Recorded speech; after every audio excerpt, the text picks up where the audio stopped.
Mark back here. We just finished making our salsa and now we're going to make our guacamole. A lot of people shy away from making guacamole for a couple reasons. One is that they're always afraid of picking avocados and they're not right. An easy way, and now we've already cut these, is you look at where is it going to attach to the tree.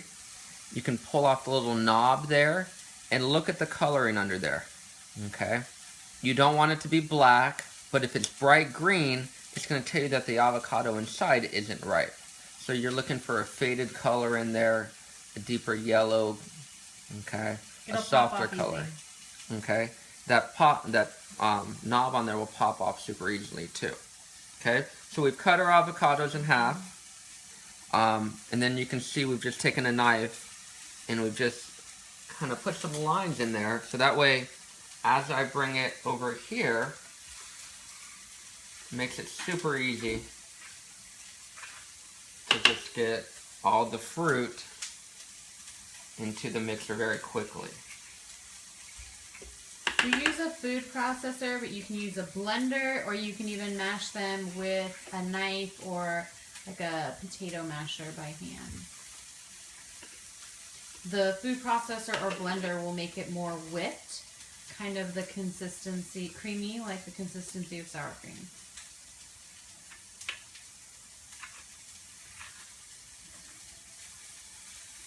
So I'm just putting these in here real quick. Our family loves guacamole, so I'll normally get 4 avocados, okay, for all of us. And it'll last a day and a half or so for our family of 5. Our kids definitely like it. One thing you need to be careful with guacamole is if it's just you, you're not getting 4 avocados. Now, avocados are a good fat, but they're high in fat. So you need to take that into consideration. From a personal standpoint, you're probably getting half an avocado, maybe to a full avocado if you're looking for more calories, but not a whole lot. So we've got our avocado in there, and just one more. After that, what we're going to do is we're going to add a lemon and a lime. A little trick with the lemons and limes, as I'm finishing off this avocado, is to roll it on the counter before you cut it. What it's going to do is it's going to tear into the cells and release a lot of the juices. So if I've got a lemon right here, I would just, with my palm, just roll it back and forth, and it's really going to open it up. So that way, once I come on over here and I start squeezing the juices into them, the juices release a lot easier. A little bit more on that one.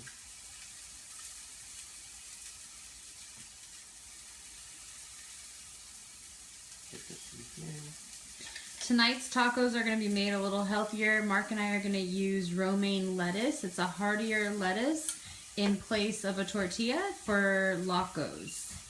And then measuring out, like he said, is going to be key to not adding a whole ton of extra calories. The salsa you could have almost as much as you want, but the guacamole you would want to limit to 1 tablespoon, 1 to 2 tablespoons. So make sure you're not putting a whole avocado on your taco. The calories do add up quickly with the guacamole, even if we're not using a sour cream or something like that. What spices are you going to put in there with that, Mark? With this, again, real simple. We've got a little bit of cayenne just to give it some flavoring. Our garlic powder, pepper, and just a little bit of salt. So when we're looking at the spices, it's the same ones actually that we used for our salsa. Now, I mentioned earlier in a previous video, you make the salsa first, so that way you still have a little bit of the flavor in here, and then you can just make the guacamole right after. Okay. Almost forgot these. And like the salsa, everybody has a little bit different taste. So you're going to, everybody's going to add a little bit different amounts of heat to it, a little different amounts of salt to it. Got my garlic powder there. And salt. add it into the mixer.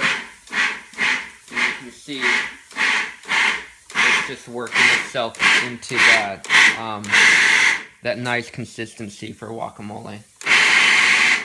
Alright guys, this is going to get loud, so I'm going to shut it off so that I can finish it up.